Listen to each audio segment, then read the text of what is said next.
back, everybody, and it has been a light week on the obits, or a light couple of weeks, but two giants left us, and one of them just recently, the great Alan Arkin. Let's talk about Alan Arkin first, Tim. I have no idea why that was still so ludicrously surprising to me. Why that was just, and it popped up on my feed like about 4 minutes after they report 4 minutes, and I was like, Alan Arkin, they got Alan Arkin, and so that series that he was in with Michael Douglas, the Comiskey Method. And the last few arcs of that series, I don't want to completely ruin it for anybody. There's an interesting storyline there, and I don't know why, but that came roaring back to me, and I was like, man, that was so prescient. And for whatever reason, he was just one of those guys who was very present. He was never out of the picture. He wasn't one of those guys where you went away for 25 years and then you heard he died. Yeah. No, he was just on the show right over there. Get nominated for an Emmy or whatever the hell it is. And so he was just so it was just extremely surprising for whatever reason. And look, I could go on forever about Alan Arkin. And all of the great stuff. Bridget, my lovely wife, she loved Waiting Till Dark, in particular. So good, so uncharacteristic of him. Playing that guy. And I don't know. It's almost impossible, right, to really sort of work your way back through all of the stuff of Alan Arkin and figure out, what's the Alan Arkin that you love the most. He played Inspector Clouseau at one point, Shot in the Dark. Everybody forgets that. He stepped in there for a minute when Peter Sellers wasn't there. I mean, it kind of an amazing, and he did a great job. And, Catch-22, and obviously, Little Miss Sunshine, he won his Oscar. I always think there are two films that stand out for me. One is The In-Laws. Yes. Where he and Peter Falk are just tearing it up. And I know a good deal about that because, Richard Libertini, very dear friend of mine and my family, the late Richard Libertini plays the South American dictator in that ridiculous South American dictator. And he plays it broad. And it's kind of a descending scale of comedy. Richard is just broad as can be with his little, Senor Wences thing with the hand and the paintings and all the stuff. He's really broad. And then Peter Falk is, still a little hot, but he's not that hot. And Alan Arkin has to be straight man to the both of them. Yeah. And I remember Richard just could not. It's one of the great experiences of his acting career was to be able to try to make those two break character and laugh when they were shooting. And man, Arkin just brought it. He was just stone cold in character, and it was he earned everyone's trust. And my other one, not a good movie, America's Sweethearts, not a good movie. Alan Arkin is in it for a brief cameo. He's got like 2 scenes, but he's hysterical because he's a guru in it. And he's got that long hair, and he's got 2 really hilarious moments where he says to John Cusack, he goes, "There's a very old saying, and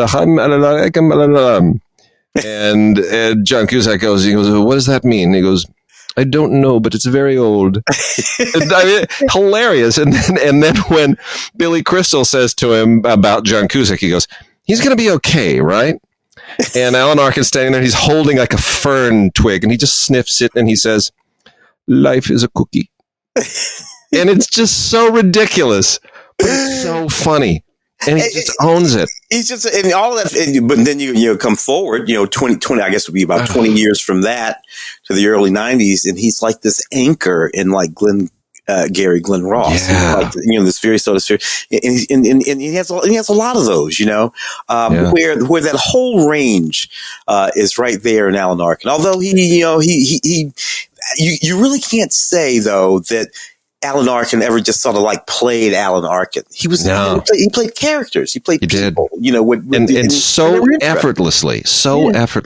It was just it's amazing. I'm going to miss him, but he left a legacy, a real legacy. Yeah. And then Glenda Jackson, the amazing Glenda Jackson, speaking of Richard Libertini, his late wife, Melinda Dillon, was part of that same class of actresses in the 1970s. They all came out of theater.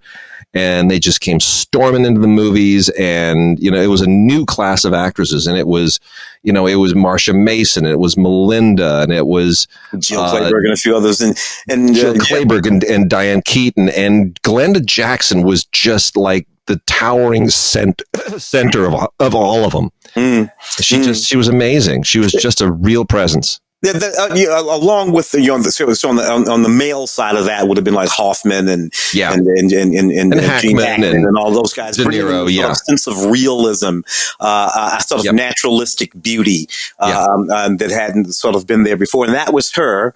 Look, Glenda was an MP during the period that Maggie Thatcher was in. I happened to be stationed in the UK during that period.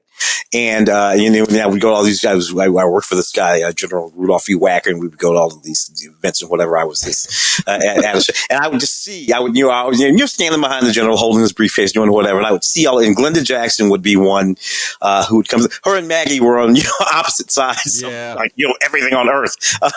But these two powerful and interesting women all that long ago. And I think it's amazing that she made it back, you know, after she retired from politics or moved out of professional politics anyway, revived her career in theater and a little bit of film and all of that. Bloody Sunday, man. You know, I think of Glenda Jackson, I think of Bloody Sunday. You know, Women in Love, but Bloody Sunday. When I think of Glenda Jackson. No, she just Women in Love. For sure, it would be my pick. But boy, I mean, so many wonderful performances. It's just. Gonna miss them both. Gonna miss them both. They're really, really great. Let's talk just a little bit about, first of all, there was a little dust up over the fact that the French Connection had some racial epithets censored on its Criterion Collection run, and it's still up there. And some people wrote us and said, hey, what's going on? Is Criterion getting soft? What's the story? And the story appears to be that, you know, everyone has to understand, Criterion doesn't they license these things. So Criterion will call up Disney and they'll say, hey, you know, could we get Criterion, you know, we're doing a thing on method acting and Hoffman is part of it, or Hackman is part of it. And, you know, we're doing a little series on method acting and we'd love to put French Connection in there because it's got, you know, some great history and we got some material on it. Could we do that? And Disney will go, yeah, pay us, you know, X amount of dollars, and Criterion will negotiate and they'll come up with a license fee, and then Disney will deliver them the old master, the 20th Century Fox master that they have of French Connection. And sometimes what they get from a company is amazing, and sometimes it's terrible. Like during their Michelle Yeoh series, they're like Magnificent Warriors. I couldn't believe what a great transfer it was. It was unbelievable. It was phenomenal. And then like Royal Warriors was horrible. It was dreadful. It was like somebody had taken a VHS and transferred it to Super 8 and then, you know, flushed it down the toilet, and it was terrible. So you just never know what they're going to receive from the company they're licensing it from. This isn't Criterion putting their stuff out on disc. If it's their own library, they'll really go to town. But if it's something they're licensing for a series on Criterion Channel, it's different. And for whatever reason, somebody over at Disney got their hands on French Connection and said, well, we're going to have to clean this up for the kids. Apparently. And so they got a censored version of it. It's a little bit of an embarrassment, but I don't think it'll happen again. Yeah, it's terrible, and let me just say it's bad in a bunch of different ways. So, like the thing itself, the censoring of the language, particularly the racial epithets and whatever that are in the French Connection. If you do that, then you undermine some of the intention of the film, particularly some of the intention of Ernest Tidyman. Yes, right. Who also wrote Shaft. Thank you.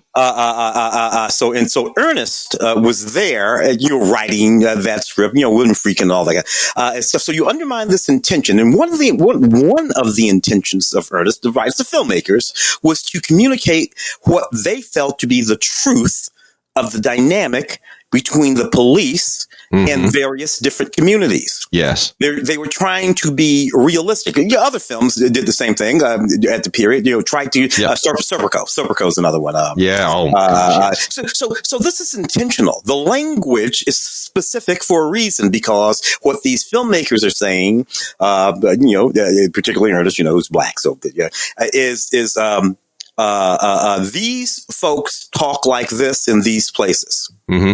Now, at the time, the police didn't care for that. This is what's interesting to me. They're censoring this language in 2023. In 1970, whenever this movie came out, the police wanted to censor the language. Yeah.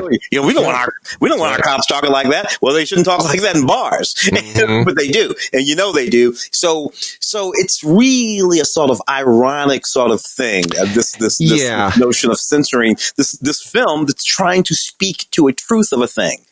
It's going. We can talk about the books and the Roald Dahl stuff, and I mean everyone's getting a little bit oversensitive about trying to preserve the commercial value of old material, which they in an era where they think it might offend somebody. But I think we're kind of gonna come back to the center here, where people understand that you've got to evaluate these works of art in a context. I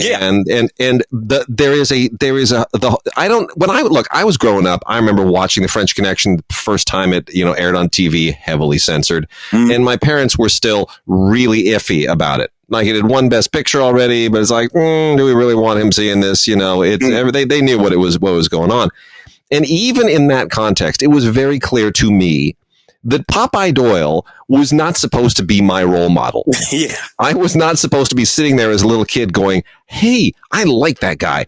I want to grow up to be just like him. No, this is a crazy man who takes his police work so seriously that he is willing to compromise the police work to get it done. It is a personal obsession to him. It's not about the law.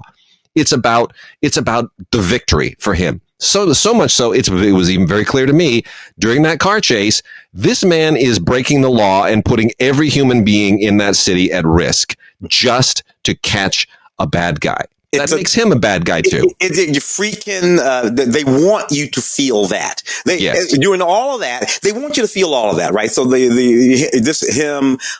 Dirty Harry, Clint over them.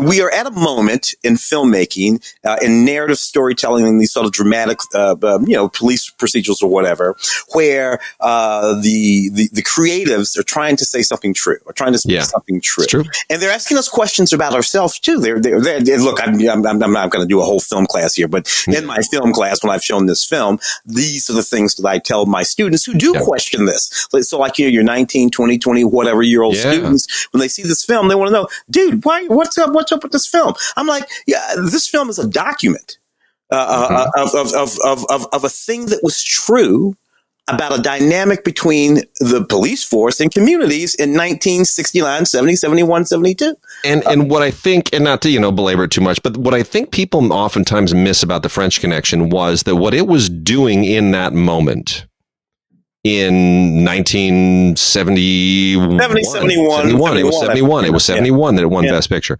What it was doing in that moment in 1971 was something that cop films as recently as a year or two earlier didn't dare do. No. And it was something that was a part already of the very early blaxploitation films. They were trafficking in it because those were the themes that their audience understood. But mainstream films hadn't yet adopted that posture. And The French Connection migrated it in many respects the same way that Easy Rider did. It migrated ideas and attitudes and themes and behaviors from underground films, exploitation films, and brought them into a mainstream audience. The very notion of the anti-hero, I think the term was probably created coined around then, and what that even is. And by the way, you fast forward again, I guess 50 years to The Wire and to The Shield. There you go. That's the legacy. I mean, what are you talking about? Leave the movies alone. And then update on the strike. I don't know if we have an update on the strike. SAG pushed things into a few weeks, so we'll see where they stand in a week. How do you feel about that letter that came out right before the SAG delayed? I think to the 12th. From the rank and file. Well, the 1,000 or so heavy hitters. Yeah, basically saying to their leadership, hold the line. Yeah. I think they're itching to go out on strike. I think they want to join the writers on the line. I think Fran Drescher and the SAG leadership who are negotiating, who are oddly enough united on this front. It's the leadership that came from like two different factions in SAG, and they came together on this issue, and now they kind of find themselves pressured by the rank and file. I think they want a deal. And the word that I'm hearing is that it's not close. It's really not close. That they're kind of, ticking things away at the edges, but the real issues remain unsettled, especially for writers. The minimum staffing thing for writers is just deemed a non-starter.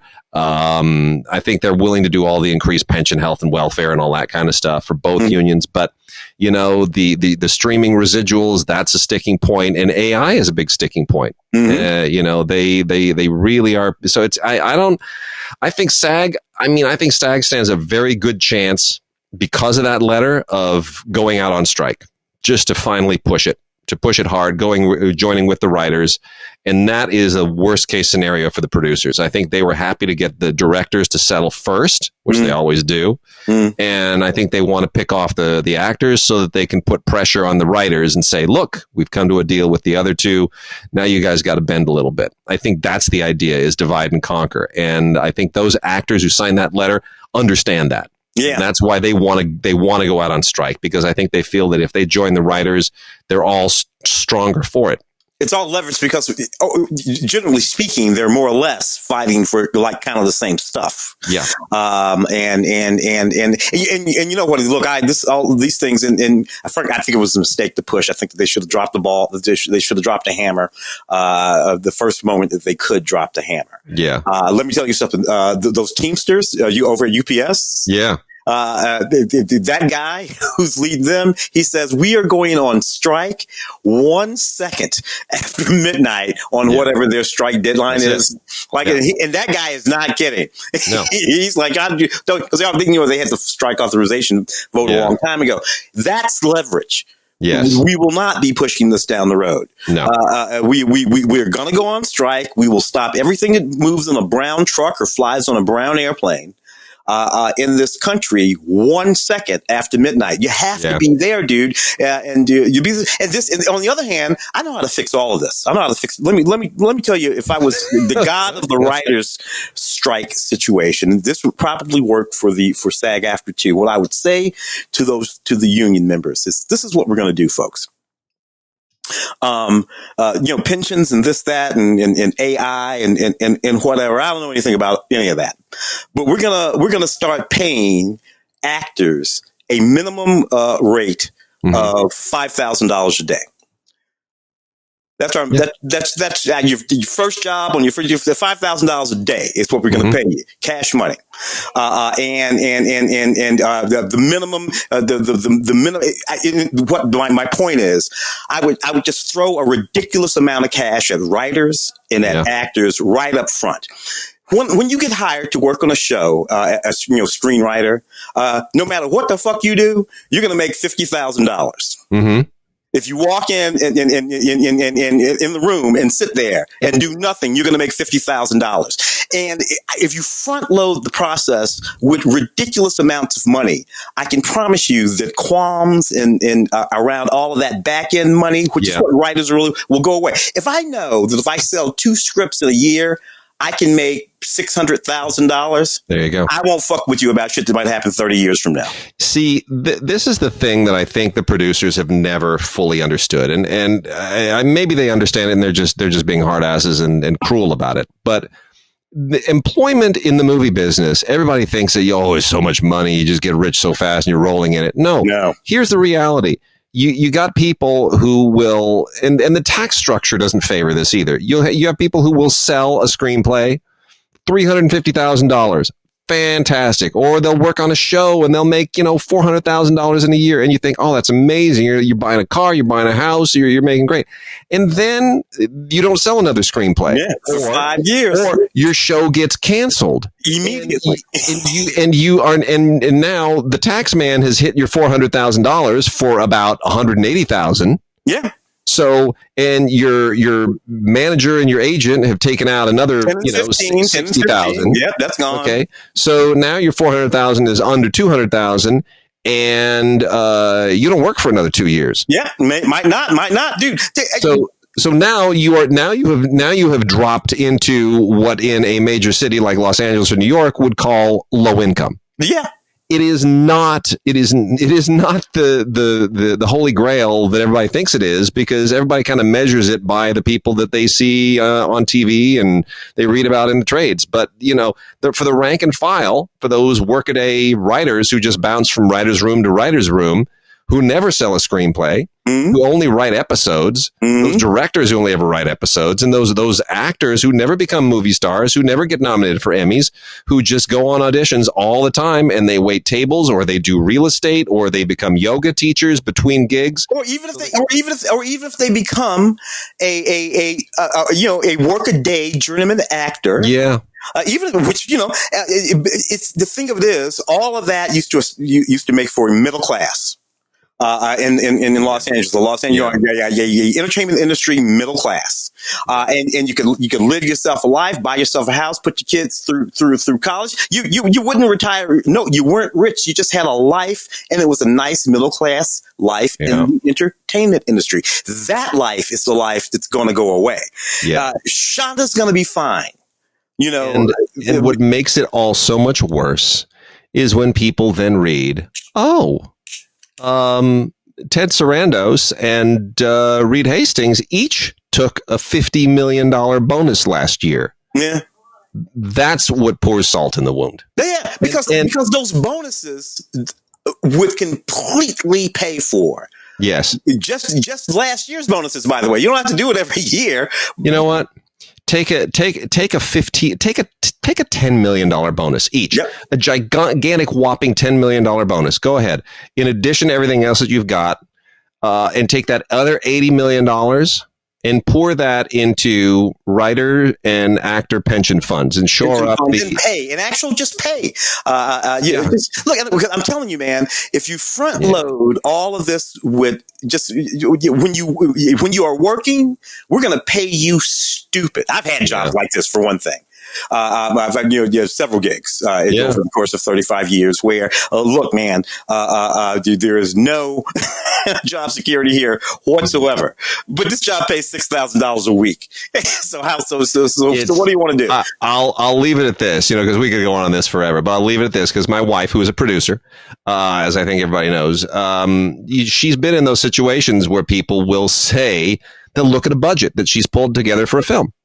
And they'll say, boy, we see movies like this that get made for, a lot less. Can't you make this budget less? And her answer is always the same, which is no, because I believe in paying people. Yeah. And if you pay people, you get a good product. You get a good product. Yeah. You get people working hard at that job. And I've always done the same thing myself. So anyway, that would be my solution. If anybody out there is listening, just front load it with cash, man. Front load it with cash. It'll come back to you. All right, what do we have to Rob? Let's hit some TV real quickly. Okay. We've got a couple of big season, all series, complete series box sets here that are insane. So Bonanza is finally, and at long last, thank you Paramount and CBS, is at long last out on DVD. The complete series in 4. It's just a giant. This thing is so heavy. I think you could bench press it. It is 14 seasons in 4 of these big old keep cases in a sleeve. It is heavy. It is gnarly. Very smart. They got each of them stuck on each of the 3 sons, and then Lauren are all on a volume. Seasons 1 through 4, 5 through 8, 9 through 11, and 12 through 14. I have a weird connection to 2 of these guys. Well, Dan Blocker used to actually live in a house across the street from my mailbox. Because your mailbox is at the bottom. It's the bottom of a road, and it's far away from. But he used to live in the house on the corner. Not when I was around. It was like before I was born. But he used to live in that. He used to live in that house. Well, Dan died a long time ago. I'll say all 3 sons are like big fixtures here in town because so Dan Blocker lived there, and then the beach further down in the city, just past Pepperdine University, is called Dan Blocker Beach. Oh. And the community center over at the ball fields is the Michael Landon Community Center. Oh yeah. I knew Michael was. And then Pernell Roberts actually lived just up the hill from me all the way through when I was in high school. And I used to see him driving his car up and down, all through the Trapper MD days. Oh yeah. The Trapper John MD moment on TV. He literally lived across the street from Linda Lavin. We had a few celebrities here on the hill, right? It was Linda Lavin, Pernell Roberts, and Olivia Newton-John, and then Olivia was down on the beach. I remember that. Yeah. And then a couple of screenwriters, and so it was a little Hollywood thing going on when I was growing up. But man, Pernell Roberts was the meanest dude. He was just the meanest dude. And I don't know if anybody knows this, but there's that moment during Bonanza where he just disappears from the show. Yeah. And you're like, oh, well, where'd he go? Oh, well, and every episode they're like, I wonder, have you heard from him? Is he, oh yeah, we just got a letter from him. He sent a telegram and he's doing this and he's doing that. And they're making up excuses literally every episode as to why he's not there. Truth was, he was just being a jerk. He was in a contract renegotiation and he just said, I'm not going to come to work until you meet my terms. And he held the show hostage. But here's the thing about Bonanza, which I think gets, in some respects, it gets a little too much credit, in some respects not enough. But Gunsmoke and the Big Valley and a lot of these shows, Big Valley was kind of a ripoff of Bonanza a little bit. But here's the thing about Bonanza. Bonanza drew an audience on Sunday nights year after year after year that today dwarfs the total number of people who watch all television on a Sunday night. There aren't everyone who watches television on a Sunday night. The total number of Americans now watching is dwarfed by the total number who watched just Bonanza in 1970. Yeah. It was a 30+ share all the time. And there was a smaller population there. Small. That being because we were, and that was just extraordinary. Anything like that was extraordinary back then. But Bonanza and did it for year after year after year after year. I'll say this: they should have come out with a Blu-ray. It's going to be like another year and a half before they come out with a Blu-ray, and they've been coming out with volumes of Bonanza now for like 15 years. People have been waiting for this for their kids are going to graduate high school. It's ridiculous. It should have happened a long time ago. 431 episodes, 14 seasons, and there's a couple hours of bonus material here that's really, really sweet and nostalgic. And if you're a fan, just get this. Don't wait for the Blu-ray because it's going to take just freaking forever. If you happen to know, just because it's there on some press or whatever, what's the retail on that? Oh boy, I have no idea. Is it 3 digits? It's 3 digits. Yeah, it's 3 digits for sure. I mean, you go to deepdiscount.com and find whoever has it cheapest, but I think it's around 130, 150, something like that. Okay. I was just wondering. Yeah. And then we also have Parenthood, the complete Parenthood. A bunch of episodes here directed by my friend Larry Trilling. Some good stuff. And Parenthood, not like the movie. The TV series was a totally different thing, but ran for 6 solid seasons. It's on Blu-ray. And comes from Universal, and a lot of it's just a really sweet cast. I'd forgotten kind of what an endearing show this was, and they did a pretty good job. It's a pretty good job. Yeah. Lauren and Monica. Jason Katims was the central factor on this, who co-wrote Matt Reeves' directing debut, the Pallbearer. Oh yeah, I remember all that very, very well. It was an interesting moment. Let's talk Criminal Minds evolution. Season 16, this is now 2 seasons longer than Bonanza. It's a little too much true crime profiling for me at this stage, but you tell me. I don't know, dude. These things, all of them, excuse me, eventually become, frankly, just sort of maudlin. You're digging into sort of criminal, these profiles, or everything, and ultimately, I don't think that they're truthful at all. The thing about all of these shows, the NCIS, the Criminal Minds, the other, the idea was we're going to take you into the real way. Yeah. These things are done. We're going to show you how the cops are actually doing it. And you know what? I don't think they are. I think you're making this crap up. I don't think any of this works this way. Yeah. So that's it's an interesting sort of thing to me. So, but anyway, whatever. Criminal Minds. We've also got The Event. This was I don't know. This is from Mill Creek. It's on Blu-ray. The Event was an interesting. It was an interesting attempt at something that I think kind of didn't really ever catch fire. They got 22 episodes in. It was all kind of geared toward like a mystery thing. It was sort of it was trying to be a little bit like Lost in some respects, but it was really. And I think it just became too much of a tease and without any payoff. It was all itch and no scratch. You cannot have a television series called The Event and never get to the event. Never get to the event. Yeah, this sort of it's just it was conspiracy, and I felt like what. They didn't know where they were going. No, it was like a framework, an idea, and Cash. You got Jason Ritter and all these people. All right, but no one ever really knew what they were doing. No, and there was no event.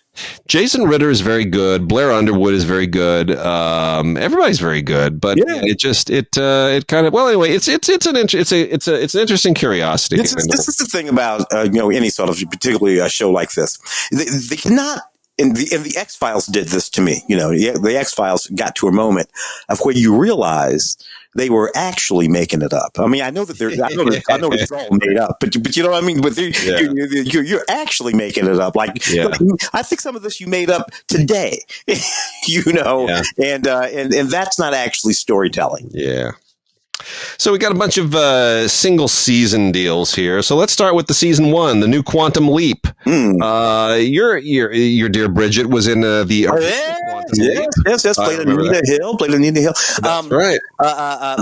So this look, they mixed it up. It's kind of interesting. I've enjoyed it. It was renewed, by the way, and I've enjoyed it more than I thought I would. Although it is relatively speaking not connected to the original Quantum Leap, other than what they're doing, jumping through time into at all, just at all. Yeah, which is probably good. Just do your own thing. SkyMed, which is not on Blu-ray. The Quantum Leap's on Blu-ray. SkyMed is on DVD from Paramount and CBS. Have you seen SkyMed? I thought one of these shows, high stakes medical rescues is what they call it. Yeah. And look, here's the thing about that. You've seen one of those, you've seen them all. I know. You can only drag somebody into the sky, or the plane can the plane land on the extremely short runway? It's going to land. I grew up on Emergency.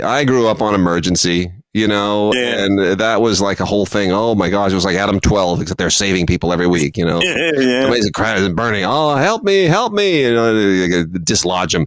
And taking that show and sticking it in remote Canada and giving them a helicopter, it's the same show. It's the same show. It's a little bit with a big, not a little bit, a big dash of Baywatch, because all of these people are just fine as hell. Yeah. I'm like, really?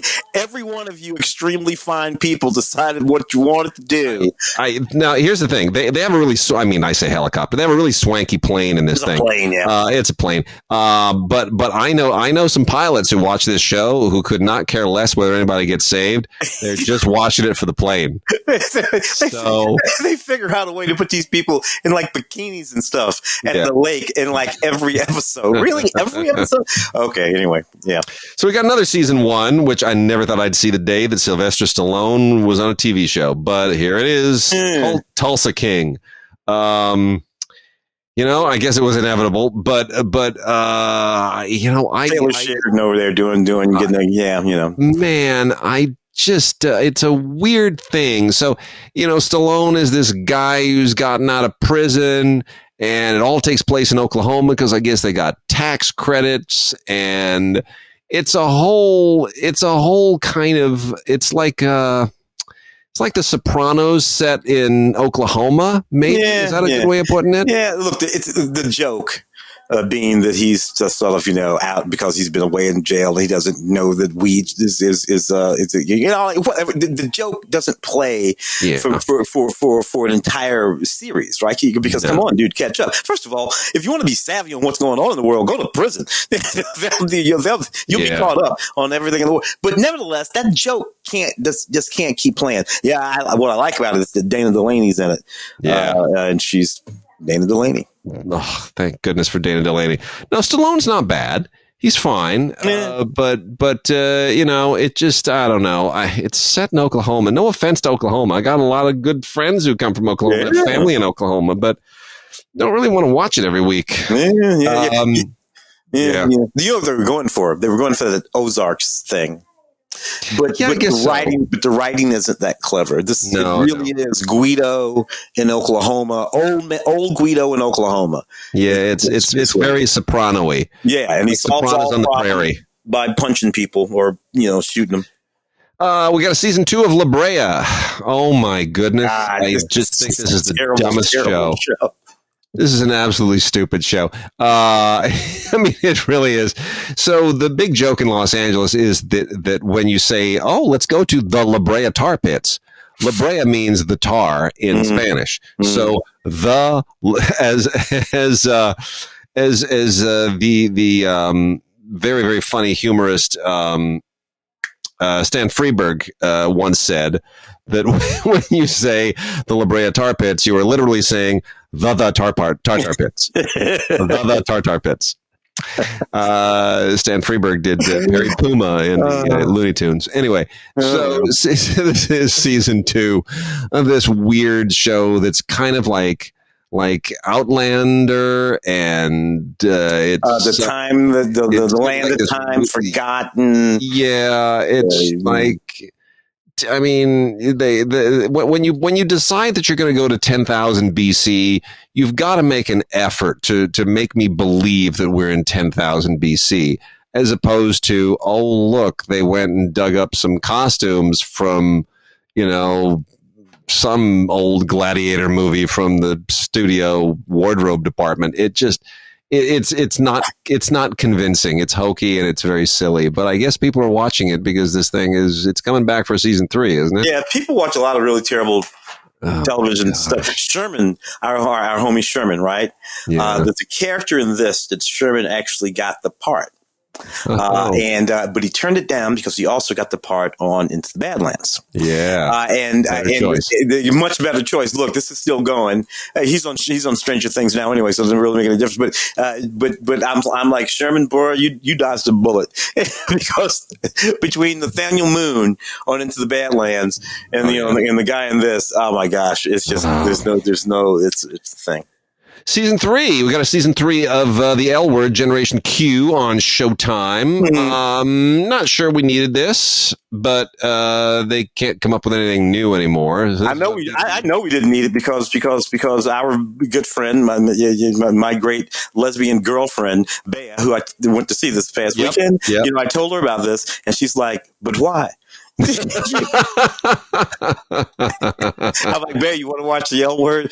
Because Bea was a big L Word fan. I should take her to these lesbian L Word watching parties back in 2001, 2004, whatever the L Word was out, right? Yeah. That was a big thing. That was a thing. And this is not a thing. And it's too funny. Yeah, it's old. Everything that's old is old again. Yeah. And then we've gotten to a season 6 on SEAL Team with David Boreanaz, and I've got to give credit to David Boreanaz. I think he sustains this. I can't believe this thing made it to season 6, but there it is. Dude, David Boreanaz. Yeah. Along with I think we talk about this occasionally, along with Scott Bakula. Yeah, are some of a couple of the wealthiest guys. These guys. So David was Angel on Buffy for several seasons. Angel on Angel. Then he was Angel on Angel. Then he was on Bones. Then he was on Bones for like 10, 12 seasons. I know. This 6 seasons.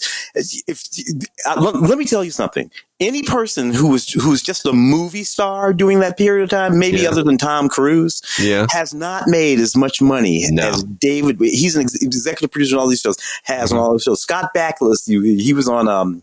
He was the first Quantum Leap. Yeah. Then he was captain of the Enterprise. Yeah. Scott. And he's been down there on one of those NCISs in New Orleans for about a decade unreal. now. 5, 6, 7, 8 years, like literally 40 years of television, these guys.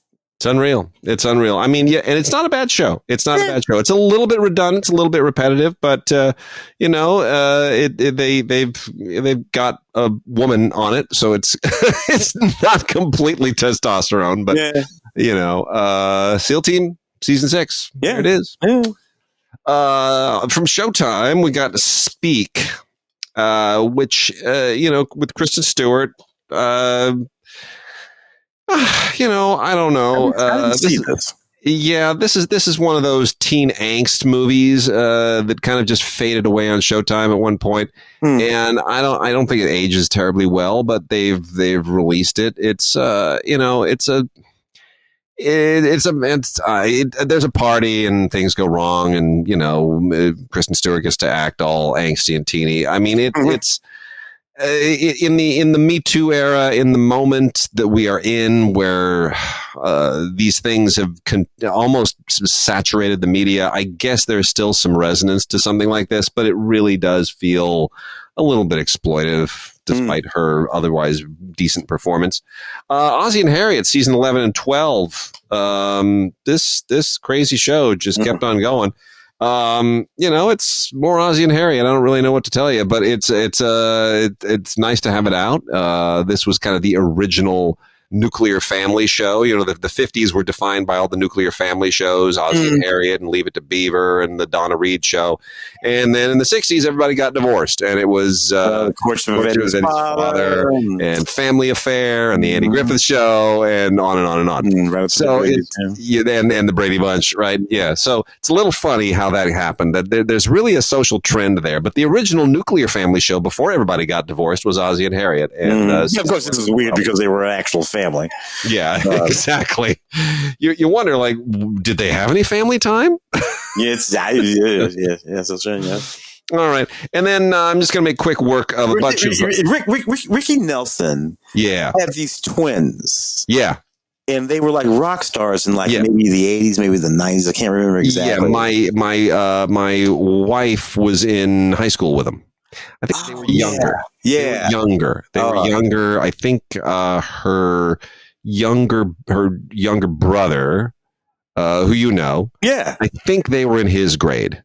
Okay, yeah. I think they were in his grade. I think anyway, they didn't have the long hair then, but everybody knew that. Like, it was the Nelson twins. Yeah, the Nelson twins. Yeah, that's what it was. Yeah. Nelson, remember Nelson? They had that song and they were like rocking their hair all around, trying to do the hairband thing. Yeah. They had a little thing there for a second, yeah. So got a bunch of Hallmark stuff here. I'm just going to make quick mention of it because it's all basically the same. Now, I saw a joke the other day that the goal for the Hallmark Channel in 2023 is to come up with another plot, something like that. It was anyway. They're all sweet little romancy things. Find a couple of pretty people who work for scale. So there is got an original Hallmark movie. Oh my gosh, a Hallmark Channel original movie? Another one? Really? They make them like every 6 days.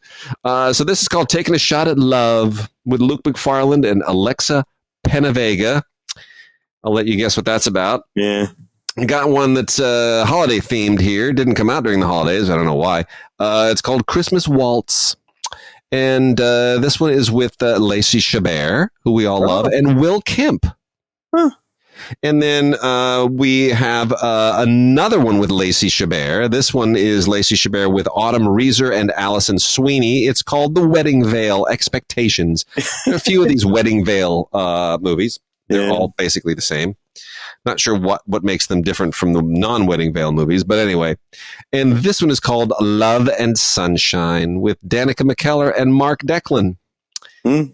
And I just want to point out, I really don't think that after all these movies that there are any white actors left in Hollywood. I think it's truly unbelievable. It's hilarious. Another Christmas one. This is with Candace Cameron Bure and Tim Razan. It's called Christmas Town. Goodness, heaven help us all. Signed, sealed, delivered. The complete series. This is a series, Tim. It's Canadian, and I think there were maybe like 5 episodes of this thing. It's same deal. We also have now on DVD, because these were not good enough to actually put on Blu-ray, apparently. Color My World with Love, a Hallmark Movies and Mysteries original movie. A Hallmark Movies and Mysteries original movie is fascinating. And this one is like a romance between 2 people with Down syndrome. It's sweet. But it feels a little exploitative at the same time. Very exploitative. And then we have one called Love, Fall, and Order, which almost looks like a parody of itself. There's a dog in the picture, and I just I don't know. It's like it's got a whole Thanksgiving fall festival theme. And oh my gosh, Tim, are you looking? Can you see what I'm showing you? There's black people on that cover. Wow, Hallmark, what's going on? Hallmark Movies and Mysteries. To Her with Love. Part of their Mahogany line? Is that are they serious with that? Really? Are you serious? Hey. Yeah. Hey, yeah, listen, hey, black folks want to get some of the Hallmark money too. That's cool. That's cool. Oh my gosh. No, we're fine with Hallmark. We're ribbing them. Knock it out. Knock it out. They have a role to play. Yes. Because look, and you or I have been around long enough, particularly during the early VHS run. Yeah. If it were in a VHS store, it was a perfectly worthy movie to watch because there it was, a movie, and then that kind of went away. And then when DVDs came around, there was a whole that first straight to DVD sort of run there. Yeah. There were a lot of decent movies in those runs, Yeah, but there wasn't very much theatrical releasing, and people would so there's there's space for all this kind of stuff. The audiences are very specific, and they generate enough dough to keep these movies coming. Very true. Very, very true. What should we hit? We got new movies. We got Criterion stuff. We got a whole ton of stuff here. We got 4Ks. What should we? Let's look at a few 4Ks. I see that John Wick Chapter 4 is there. I got to tell you, I dug John Wick Chapter 4. It was too long. The screening I was at, actually, they had Keanu and Chad Stahelski were both there for Q&A afterwards. Oh, that's wicked! Yeah, it was great. I took the Deem, and it was hilarious. It was hilarious. Keanu is so loose now. As opposed to, he used to kind of be a little intimidated by the fame and didn't like to do press and stuff, but he is so loose now. He comes to these things and he just starts riffing, and he's ribbing Chad Stahelski. He's telling stories. He goes, "I'm not supposed to tell this story, but let me tell you about this guy." And he's laying it out there. It's really fun. It's really fun, and he's loose in this thing too. And he gives all the props to the like the scene where he's rolling down the stairs over and over and over, and it's just brutal. And he goes, "Yeah, that was my stunt man." And he lays it out. He goes, "You give that guy all the props, man. He just took it over and over and over. He's giving all the credit to the stunt man." As opposed to Mr. Cruise. Oh, I love it. I love it. And he was even making some Tom Cruise jokes. People were like, did you do your own stunts? He goes, "Yeah, it's Tom. I'm not going to do that. I'm too old for that." It's very funny. And I just love that. Look, Tom's getting Mission Impossible. I guess we'll be out by the time this drops. But, look, God bless Tom, but Tom racked his nuts up. Back there a while ago doing that. So Keanu was like, "Nope, I like walking." But this should be the last chapter, but they keep, as long as they keep making money, they're going to keep making these things. No, there's a lot of fun stuff in this thing, and I think Skarsgård is a good heavy. We saw that already in the It films, but he's not a clown here. He's just You know, the whole mythology of John Wick is really what makes it so much fun. I mean, it all started with a guy who got pissed off because he killed his dog. Yeah. The whole mythology of this worldwide assassin network, where quite literally almost if I'm watching this, I'm thinking, am I the only person who's not getting a piece of this assassin money? Because I'm feeling really left out. Everybody seems to be an assassin. Everybody seems to be in on the bounty. Yeah, and everybody also seems to be willing to kill each other. That seems to be a perfectly sort of socially acceptable sort of thing to do, which is anyway. It goes way over the top. One of the last films of the wonderful late Lance Reddick. So good. He was so good. Yeah, I'm gonna miss him, man. That is a fine actor and kind of the heart and soul of the series, because he was the only guy who really seemed to have a moral center, you know. Yeah, I'm actually doing this for real. Yeah, you people seem to think this is a game, and he's the only one who never betrayed John. He never turned on him. Yeah. So that's very sad. But anyway, beautiful Ultra HD transfer. We'll probably get a bigger box set, a complete box set with the whole 4K thing. And the first three had their own box set, but they're going to come up with a new one holiday season. Just wait for it. We'll get this in another one. So you might want to wait to upgrade. But it's got its share of extras and stuff on it. Exactly what you'd expect. It's all kind of behind the scenes stuff. And Donnie Yen is terrific in it. Mm-hmm. Donnie just keeps on going. Jackie Chan and Jet Li, their careers have more or less long since expired. And Donnie, their contemporary, is having a lease on life like nobody's business. So couldn't happen to a better guy. Those stunts caught up with Jet and Jackie, all that big stuff. You know, Donnie always kept it sort of tight and close. And he did. And I see you got the Transformers box. Yeah. And of course, Rise of the Beast is actually doing pretty good. Is it? Yeah, they're making a few bucks out there right now. I'm super duper surprised, but among the your Raiders didn't know so well. No, Rise actually made more money than that. That's fascinating. That is really fascinating. Yeah, I mean, they keep trying to squeeze and they reinvent the Transformers thing every so often, right? I mean, the only thing that's a constant between these are the Transformer films. Mm-hmm. Mark Wahlberg isn't in here, and they gave up on Shia LaBeouf a long time ago. Mm-hmm. You ever see that compilation stuff of Shia in all of his Transformers movies? And it's just it's a compilation of every moment where Shia is running and going, no. It goes for like 7 minutes. It's just Shia LaBeouf running, going, no, being chased by robots. It's hilarious. Oh, I love that. I gotta see that. Anyway, 6 Transformers films in this big old box set, 4K with digital code, Blu-ray Ultra HD combos. And, I don't care for these films at all, but a lot of people love them. And if giant fighting robots is your thing, then just knock yourself out. Much more my speed, if we could just go there for a second. The 100th anniversary 4K releases coming out from Warner Brothers, I think are pretty sweet. There's a lot of really, really fun stuff there. And 2 of them this week. We've got a newish film, Evil Dead Rise. Mm-hmm. This is, kind of in the vein of the original Evil Dead. Not nearly as good. I guess for fans, it's fine. Movies Anywhere code on this thing. It's okay. It's the same mythology. It's a little silly. It's a little scary. But much more my speed, Tim. Vacation. National Lampoon's Vacation. Chevy Chase. Written by John Hughes. The original. Absolutely. I love this movie. I love it more now than I think I ever have in my life. Harold Ramis directed it just beautifully. I mean, you think about that. John Hughes, Harold Ramis, Chevy Chase, National Lampoon branded crazy movie where he's not anybody's idea of a good dad, but boy, what a funny movie this is. John Candy has a little brief cameo in it. Imogen Coca as grandma.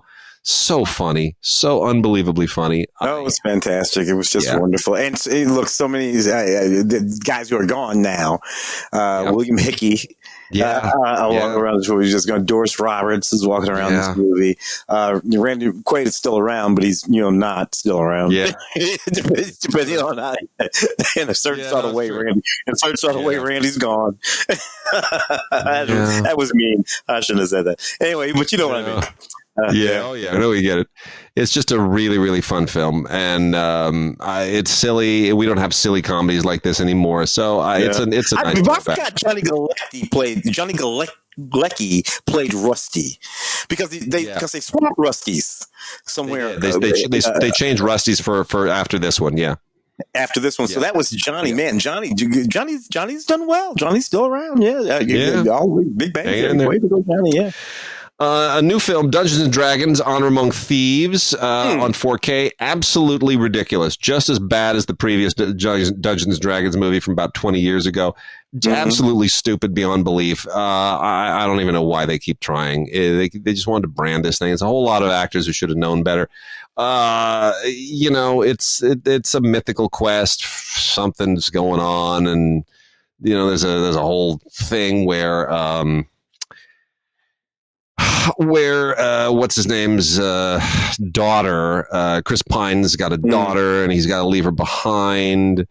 And when he becomes a fugitive, and then he's got to put a team together to get her back. And Michelle Rodriguez is like playing tough, which she always does. And, then the hot guy from the Netflix show shows up for 16 seconds. He shows up for 16 seconds and smiles, and it's just dumb. It doesn't make any sense, and things turn into dragons, and I hated this. I hated every second of it. Painfully bad sometimes too. Really, there's that whole sequence when they're supposed to go on trial. They're up there and they're doing this whole joke about him because he's waiting. What's this name supposed to be here? It's this whole sequence, and I'm like, I know that this is supposed to be a joke, but it's just not funny. There's like this race of witches who are double crossing. I couldn't keep up with any of it. It just didn't.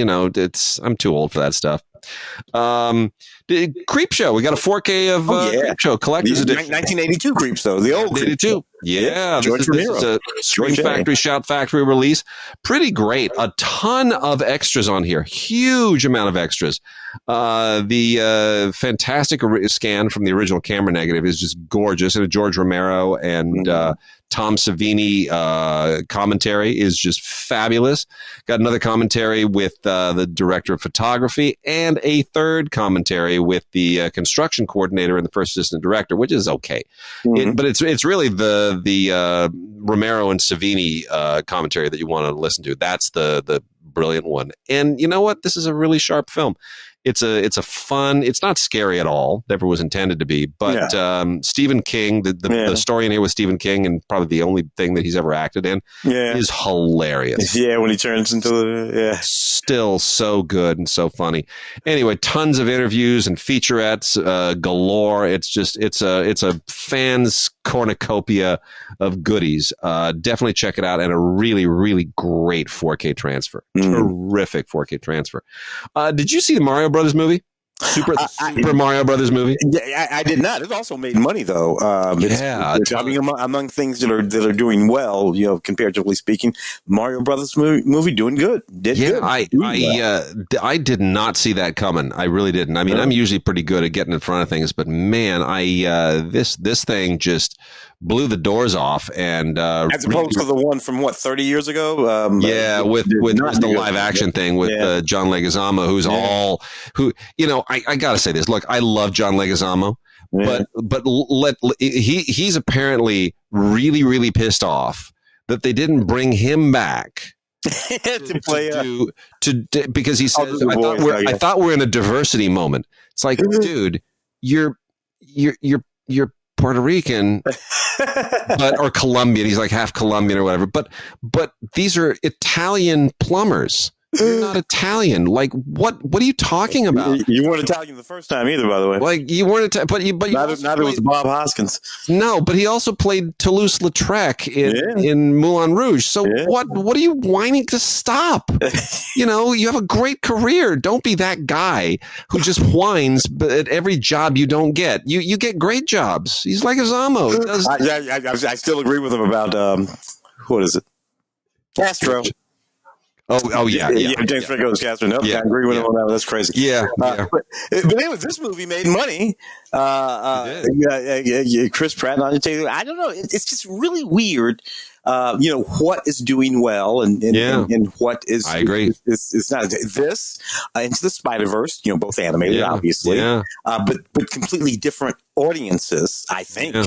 I guess I don't know. I don't know the audience for this Mario Brothers movie. Is this a hero movie? This would not be hero, would it? No, it's just a big video game, man. It's just a big 3D video game. But I mean, hero. Your daughter would she? No, she wouldn't get near this. Yeah, right. Right. This is the movie for grown-ups, I think. She's 10 years old. She says last night is the funniest thing. I'm like, oh no, is this what I've raised? She says, and she loves all things Disney, or at least as far as the parks are concerned. But she says, well, they've got to stop making sequels. They don't have any new ideas. And I thought, oh, Disney, you're in such trouble. If a 10-year-old is saying that, you're in trouble. That is so sharp, so sharp. They don't have any new ideas. She's very disappointed. They don't have any new ideas. As well she should be. It's very sophisticated. Very sophisticated. Also, from the wonderful people at MVD Visual, we have a 4K of Rain Man for Academy Awards, including Best Picture, which may be one of the best performances Tom Cruise has ever given, because and you've always pointed this out. Yeah, and I thank you for it, is that everyone's always like, oh, Dustin Hoffman, oh, Dustin Hoffman's so amazing. And you're the guy that was always saying, you realize that Dustin Hoffman is doing a shtick. Yeah. Tom Cruise is the one who's really acting in this. Yes. He's carrying this whole movie. He carries the whole movie. He really does. Dustin's just standing over there with that bit he's doing. Yeah. And we love the bit, but it's a bit. And you pick a bit, and he picked a good bit, and then you just do the bit. It's like My Left Foot. Look, I love that, but basically, homie's just going to lay there on the floor. Yeah. And swing that foot around. And it's a thing, and it's intense, but it's a bit, And meanwhile, everybody else in this movie is acting their asses off.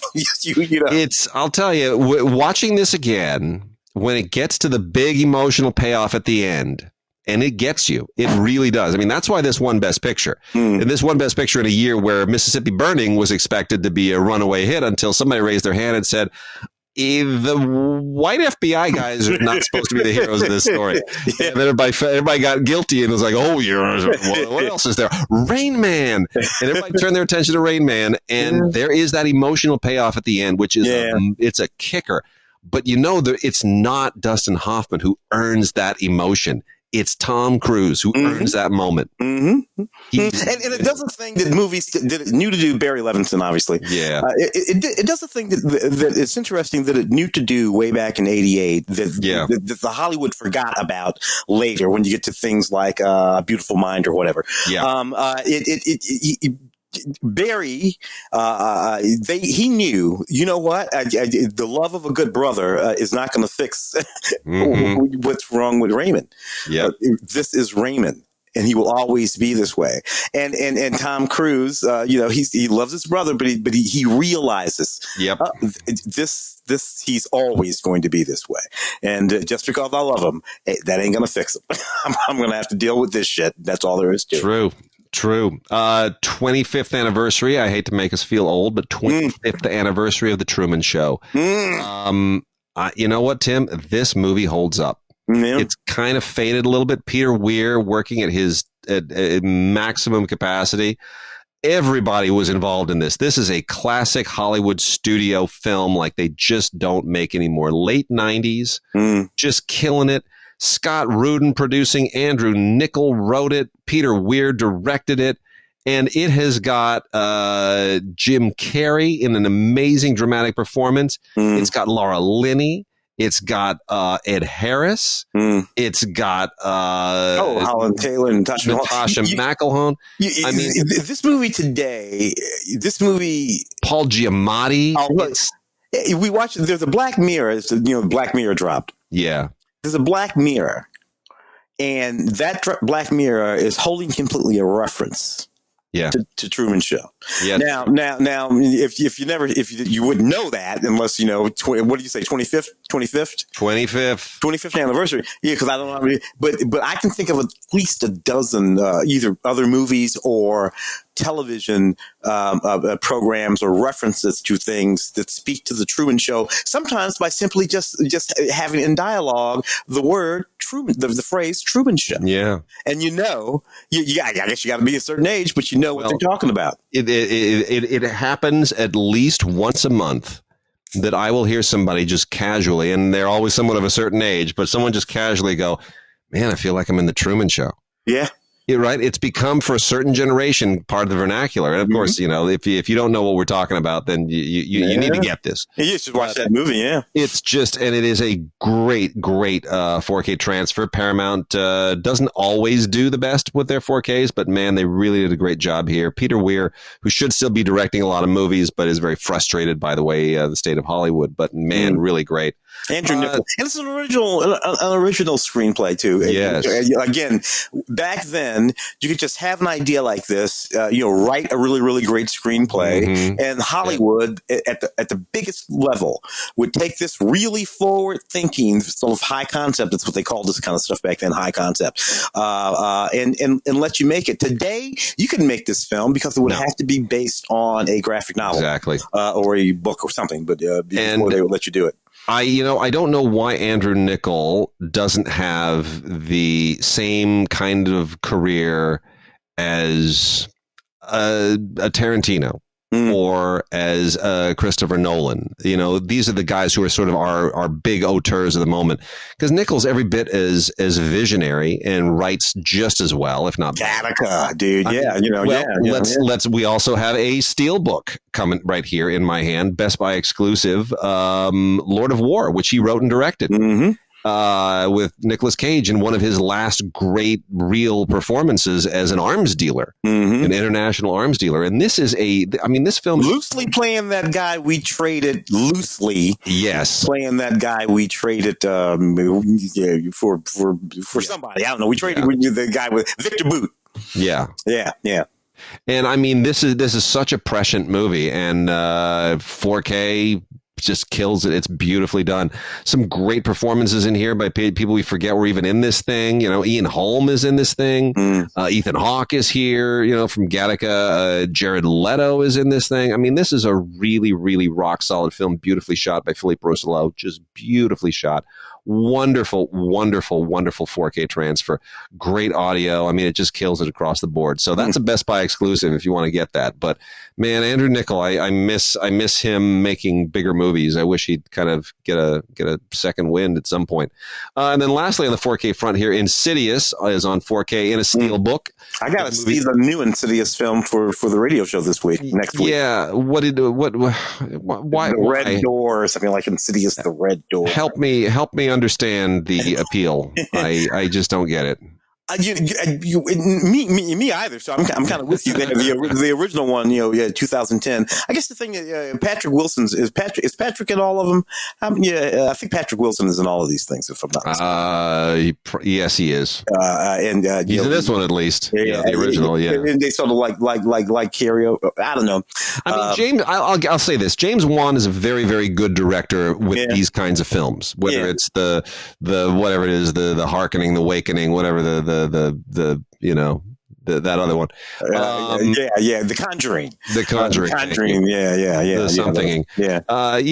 With that or the Saw films. James Wan has this down. He's a very, very adept director with this kind of material. I just don't like the material. Yeah, I've never been into this particular kind of stuff, but I understand. What a Spiral and I think he's one of the producers over there on Megan. Do you see Megan? Yeah,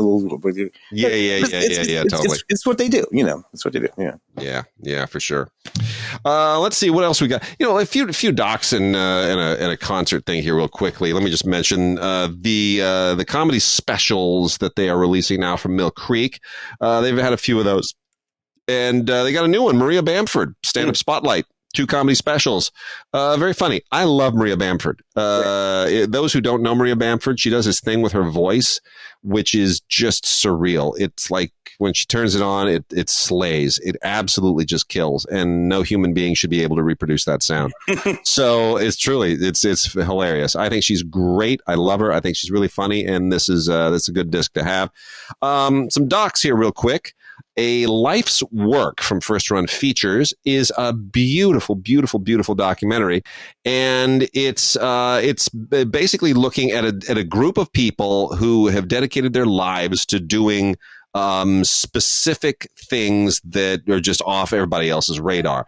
One of them, for example, is Jill Tarter, who directs the Search for Extraterrestrial Intelligence, the SETI Institute. You also have the people who founded the Champion Tree Project. You've got music archivist Robert Darden, who founded the Black Gospel Music Restoration Project.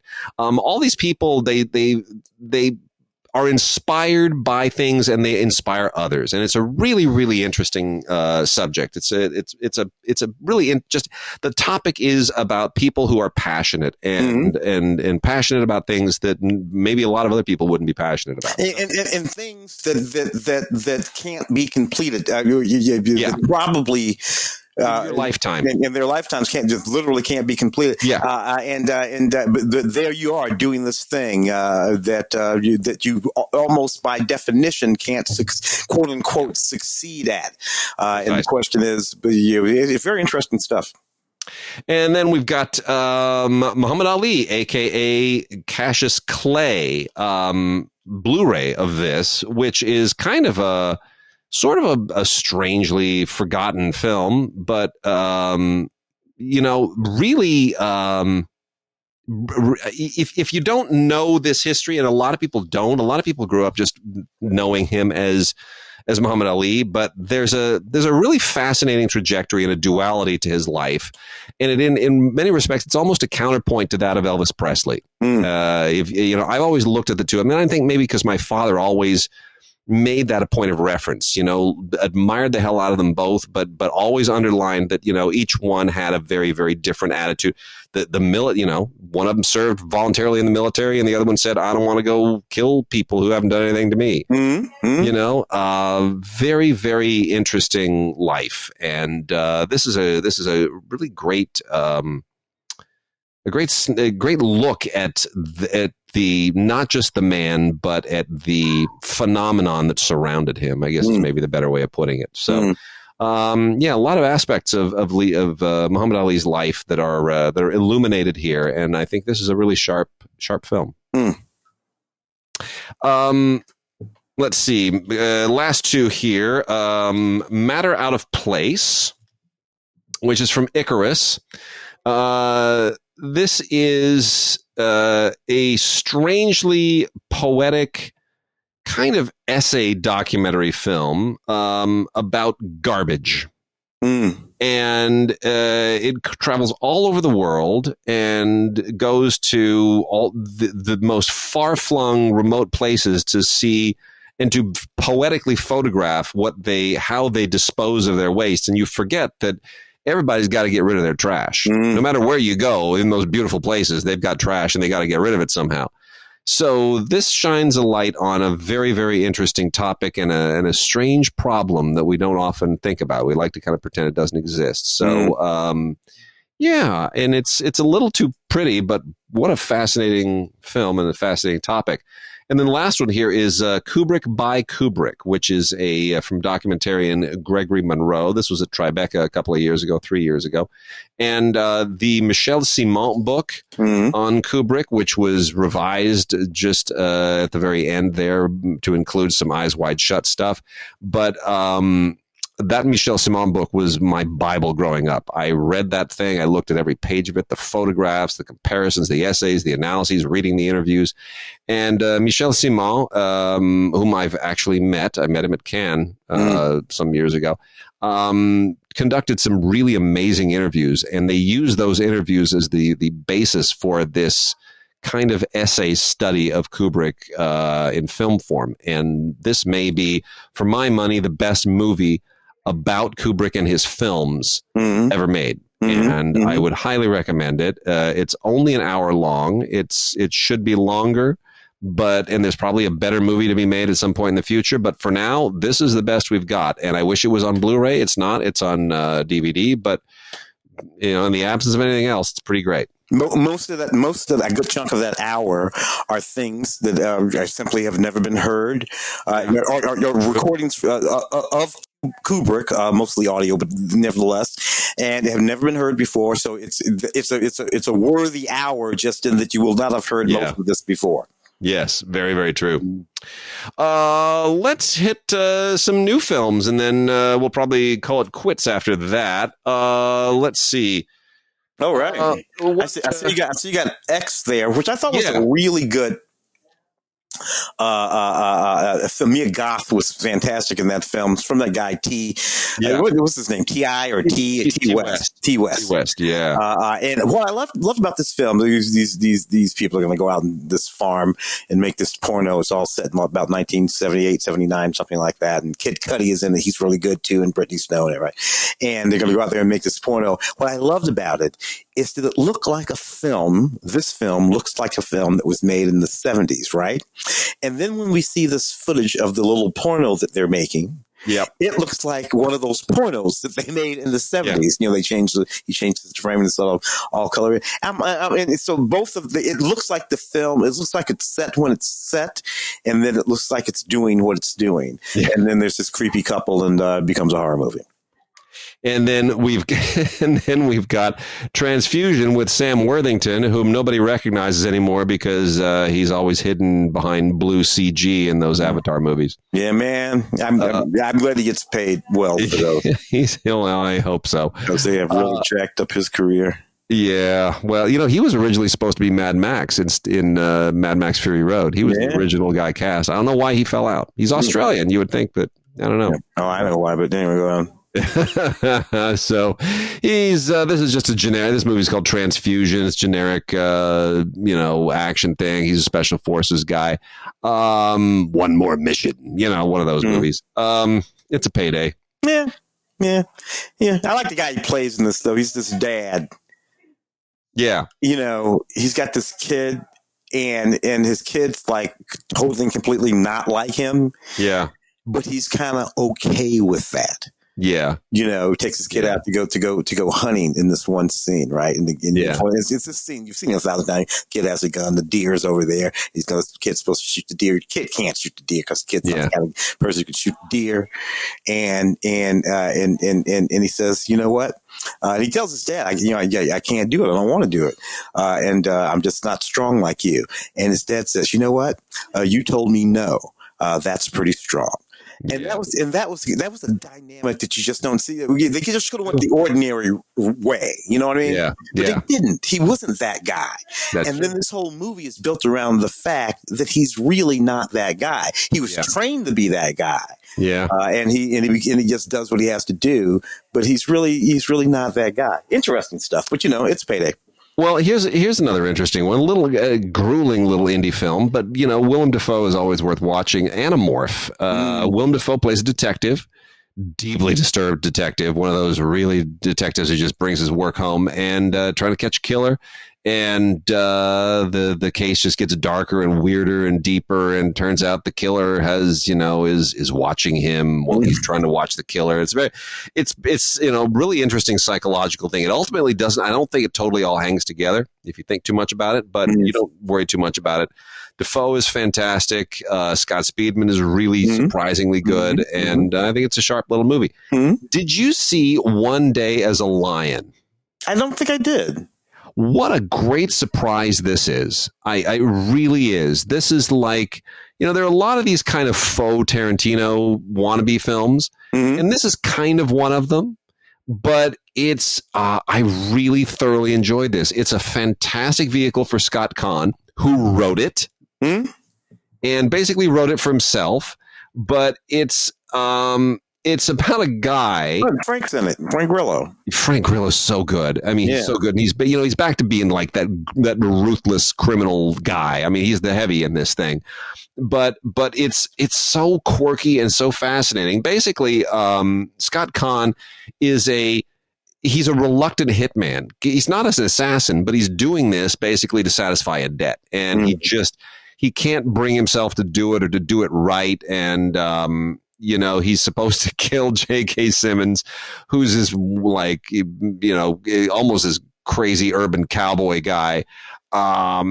And Frank Grillo's the heavy. He's going to make him do it. If he doesn't do it, then they're going to kill him. And the mechanics of the hit don't really make sense. If you're going to kill the guy that you hired to kill somebody else, then why didn't you go kill the person in the first place, right? Yeah. It's just there's just there are too many steps between killing the person that you need to kill.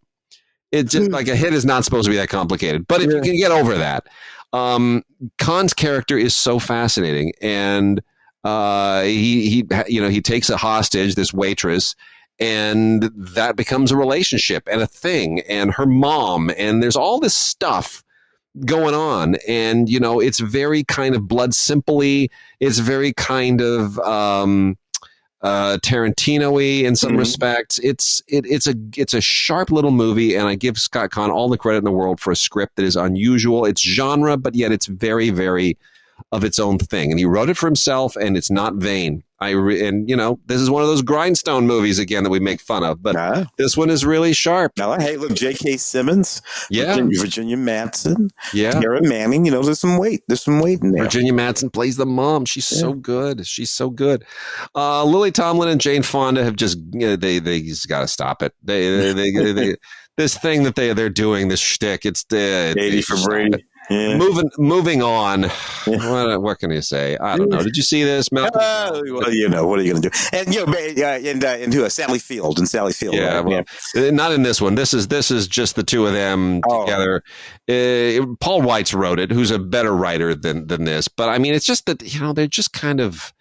They're overdoing it, and I don't know that you can rein the two of them in. It's a shtick that they're doing. It's an old lady shtick, and Malcolm McDowell is along for the ride, and Richard Roundtree shows up here for some reason. I don't really know what the point is. He deserves a better movie, but anyway, there it is. If you want to watch the two of them kind of do their thing, and by all means, go for it. Magic Mike's Last Dance. That was surprisingly good. It was, wasn't it?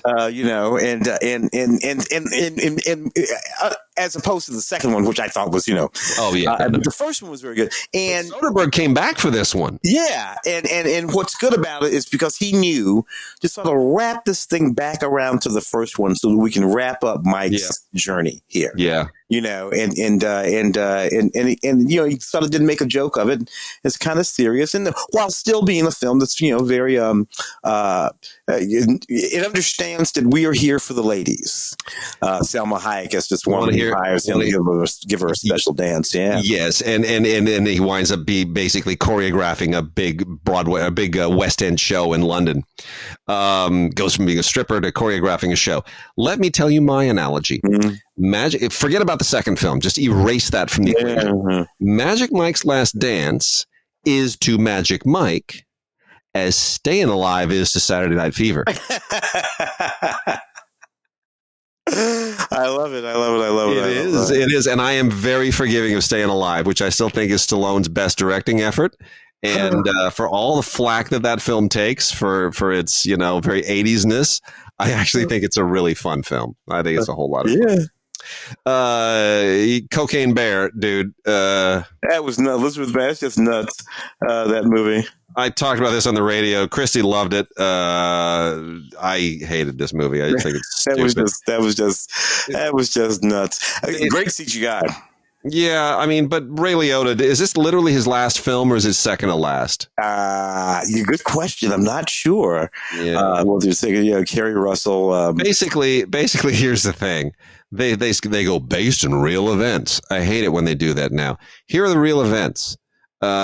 Somebody lost some cocaine dumped out of an airplane, and Apparently a bear got into it at some point. That's it. That's literally that's all of it. That's in this movie. The bear goes on a rampage and is like eating people and tearing people apart. And it's supposed to be gory and it's supposed to be funny.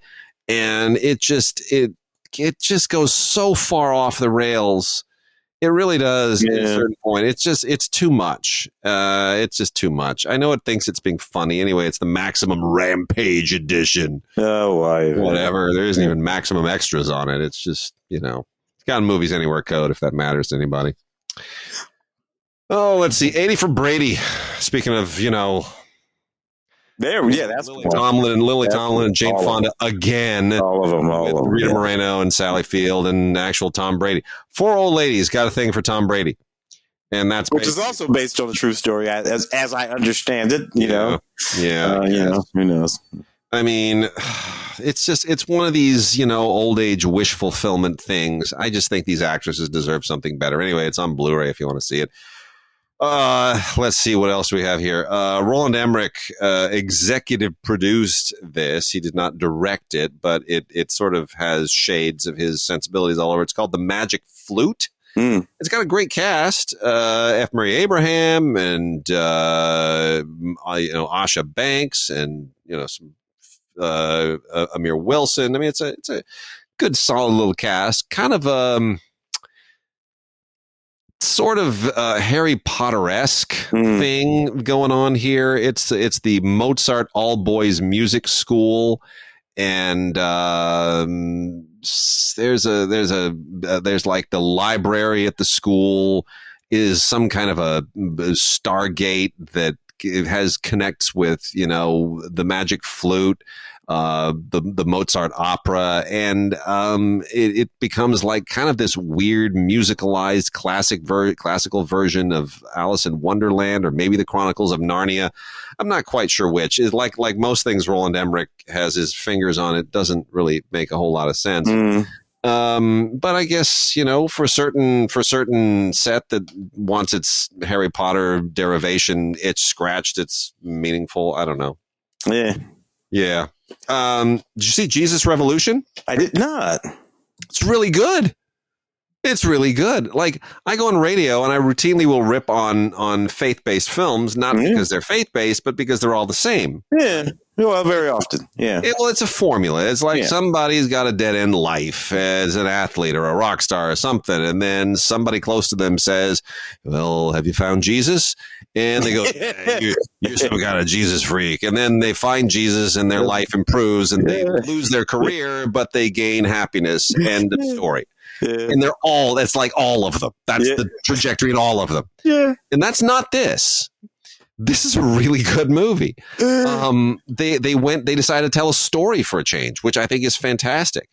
So this is good actors too. Kelsey Grammer, Kimberly Williams. This is legit real movie. Yeah, this is from basically the Irwin brothers, and in this case, John Irwin. They've been kind of a force in making the faith-based genre more legit, getting real actors, real production value, real money. So this is all about that moment in the 70s when evangelicalism was suddenly infused with a hippie element. And there was a movement of hippies all kind of centered around this one particular preacher, and they merged with the kind of waning moment of old evangelicals, and it created a whole new explosion in the 70s. And it's a really fascinating thing, and there are some very famous evangelists who came out of this. And this is based on the book written by Greg Laurie, who was one of them. He was like this young kid, and he was a thing, and he eventually became a very famous evangelist because he came out of this moment. This was where he kind of found himself. And Chuck Smith is the other big pastor. That's played by Kelsey Grammer. Chuck Smith was the guy who was trying to figure out a way to sort of make his Christianity relevant to young kids, and suddenly, this crazy, hippie guy comes in and says, hey man, let's just love everybody. And next thing you know, it's like Flower Children showing up and revivals. And it's a really fascinating moment because I lived through this. This was all here in Southern California. It was a big moment here. And I remember those hippies on the side of the road holding up the signs, Jesus loves you. It's like, are you hitchhiking? Nope. Just want everybody to know Jesus loves you. Okay. This came after it, but it was the same sort of ethos that came out of what was that? Jesus Christ Superstar. Yeah, very much. Which was, kind of a little bit bizarre, but what is that sort of thing that was going on? Yeah. Anyway, really quite a good movie, and it's warts and all. It is warts and all. It really these are well-rounded characters and a really fascinating story. Living with Bill Nye. I really loved that movie. I did too. Yeah, it was like, I thought it was just lovely. Who is it? It's by way of Kurosawa, if I'm not mistaken. Yes, it's based on a Kurosawa film. Yeah, which is actually based on I think a Russian Ikiru. Ikiru is the Kurosawa film it's based on, but it's its own thing. I mean, what I love about this, and it was written by Kazuo Ishiguro, who wrote the novel that Remains of the Day, and Ishiguro himself is a fascinating bridge between these cultures because he is of Japanese extraction, but raised in England, so he's very much British, very British. Yeah. So he's the perfect guy. Remains of the Day, if you look at it, one of my favorite films of all time. It is the most British of British films, written by a Brit of Japanese extraction, adapted by Ruth Parjabvala, who's German, and directed by James Ivory, who's American, and produced by Ismail Merchant, who's Indian. There are no Brits involved in that thing other than the cast. Yeah. But it's so British. And Ishiguro is this guy who can look at Ikiru and say, you know what? That very Japanese film is also very English. And next thing you know, you have this wonderful Bill Nye movie, and I just think it's one of the great performances of last year, and maybe he was nominated. He was lovely, which was wonderful for him to be nominated. He never had a shot, but I thought it was lovely for him to be nominated. It's a beautiful film too, by the way. This great story about this guy who finds out that he doesn't have long left, and realizes that he hasn't spent much of his life, quote unquote, living, and kind of goes for it. He fixes his sights on doing this one particular thing in this community. I love that setting of London in the 50s or something like that. I think the 50s, and so it's like post-war, but it's before the sort of British pop thing. All the men. It's that moment where the men are switching from wearing bowlers to wearing Hamburg and fedoras. But at the beginning of it, everybody's still wearing bowlers, and those really, really wonderful set pieces and conversations. It was just a beautiful film. It was a score that's just absolutely magnificent. I love the score of that film. So Living, check that one out. Got a steelbook of the Shudder film VHS 99. VHS Goes to Hell. Too many people. They don't even know what VHS is anymore. But this is not bad. It's kind of an homage of sorts to a certain kind of VHS slasher film. And, the VHS was like the gritty people who could get hold of a VHS camcorder could, make their own movies for the first time at a time when that was just like the most novel thing in the world. And those camcorders were, they were the size of a backpack. I mean, it was ridiculous. But I go back to the ones where there were two pieces. You had the camera piece, and then that to the cassette piece, which was wired. And then, of course, somebody had the idea of figured out how to combine those together. It was just this one big ass camera. Yeah. All that. Yeah. Well, I mean, these are 5 little films all tacked together, and it's an anthology. It's a little bit like Creepshow, but it's low budget, and it's a fun throwback. It really is. So it's Shudder is is the right home for something like this, and it's on Steelbook, and it's a whole lot of fun. It's good fun. Not so fun. 65 with Adam Driver. Man. Yeah. That did not work at all. That hit the wall hard. Oh man, did it ever? Yeah, and it's from the writing team who did Quiet Place. Crashing back down to earth here. What I mean, there's something kind of How would I put it? I mean, it's not. It's a little like it's somebody wanted to smash a little bit of Jurassic Park with a little bit of Predator. Is that fair to say? Well, yeah, a little with maybe a dash of what was it? Charlton Heston. Yeah. Yeah. First Planet of the Apes. First Planet. Or the one where he's the Richard Matheson, Legends or whatever. Yeah. Well, anyway. Anyway, let's see. Let's wrap it up here. Let me see. Renfield. How about Renfield? Man, oh man, oh man, oh man, oh man. Look, Nick Cage was having a whole lot of fun playing Dracula. Nicholas Hoult, as you know, Renfield. And he gets he's imbued with powers whenever he eats those bugs, and then he can go out and he can do basically superhero stuff. So it's a way that you can.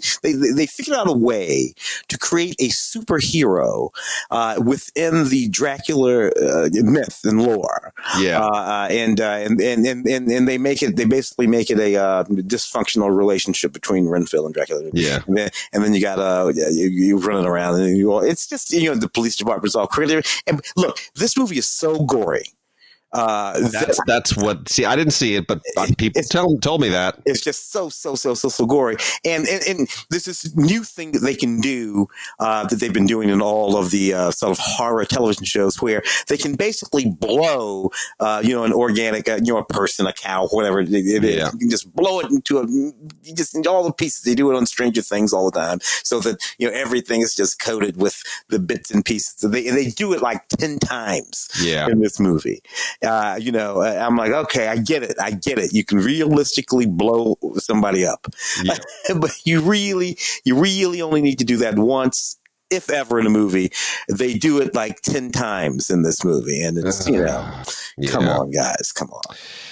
Yeah. Well, anyway, and then one other new movie here, and then I'll just take us into some criterions real fast. Guy Ritchie's The Covenant. Hello? Jake Gyllenhaal, and kind of a Gulf War thing, he's got a translator, and he's got to save the Afghan translator's life to get him out, and it's a whole brotherhood thing. Not much of a Guy Ritchie movie, to be honest. It doesn't feel like a Guy Ritchie movie. It's not bad. I don't know. Yeah, I don't know. That was look, Jeff. Jake made Jarhead adaptation of that way back at early in his career back there. So he already had one of these. So I don't really know why he's there. Well, so we also, real quickly, from Arrow, we've got a boxed set of, as long as we're talking about VHS, they've got a very strange box set of it's called Arrow, Arrow Videos Open Till 11 p.m. box set, and it's a bunch of VHS kind of 80s era VHS era movies that I guess they have in the library, and they couldn't figure out how to make money off of them, so they all threw them into one box set. It's the Dungeon Master, Dolls, Cellar Dweller, Arena, and Robot Jocks. And Robot Jocks. Actually, I love Robot Jocks and Cellar Dweller. I think I reviewed Robot Jocks back in the day, early 90s, right? But yeah, they're all thrown together in one box set. And they make no sense together. No sense at all. So anyway, really quickly then, Criterion has an unbelievably great set of stuff. First off, we have Medicine for Melancholy, which is Barry Jenkins' this kind of amazing debut feature from 2008. Most people have not seen this, but if you want to know where Moonlight came from, this will show you. This is a great directing debut. It's low budget, but man, it's really poetic, and it's just wonderfully put together. A lot of great extras on here, audio commentary where he just goes and really lays it on the line. We've also got The Servant, which I recently picked up in a 4K from the UK, but a nice Blu-ray from Criterion nonetheless, of the Joseph Losey film from 1963. Really kind of a seminal classic. Beautiful black and white. Jean Renoir's Rules of the Game on 4K. Genius film, amazing movie from 1939, kind of opened up French cinema to the world in the sound era. Really great, tons and tons and tons of extras. You've got to upgrade for this. It's really great in 4K. And then Time Bandits in 4K, Terry Gilliam classic, beautiful lenticular cover, also loaded with extras, really fun stuff. Audio commentary with Gilliam and Michael Palin and John Cleese is fantastic. Really, really great. A lot of fun. And the movie totally holds up because it's not CGI effects. It's all practical effects. Yep. Terry liked to build stuff. He did. And then lastly, Pasolini 101, which is 9 Pasolini films, not including Salo, very wisely, because that disgusts people. But these are 9 great Pasolini films that establish him really as one of the great Italian visionaries of that moment. A very troubled figure, if you know anything about his life and his death. Kind of like the Italian Fassbinder in some respects. But the films are Acatone, Mama Roma, Love Meetings, The Gospel According to Matthew, which is really fantastic. It's a Jesus biopic done from a very political perspective. The Hawks and the Sparrows, Oedipus Rex, Teorama, which is wonderful, Porcile, and Medea. So, get your Pasolini on. He's a controversial figure, but really worth checking out. Didn't I think Willem Dafoe played him in something? He did recently. In that Abel Ferrara biopic. Yeah, Abel Ferrara. Yeah. All right. Well, we'll be back in a few weeks. Yeah. I think I'm looking at your TV back there. You got Godzilla on. Something going on. That's probably common or something like that. Outstanding. All right, everybody. See you next time. Next time.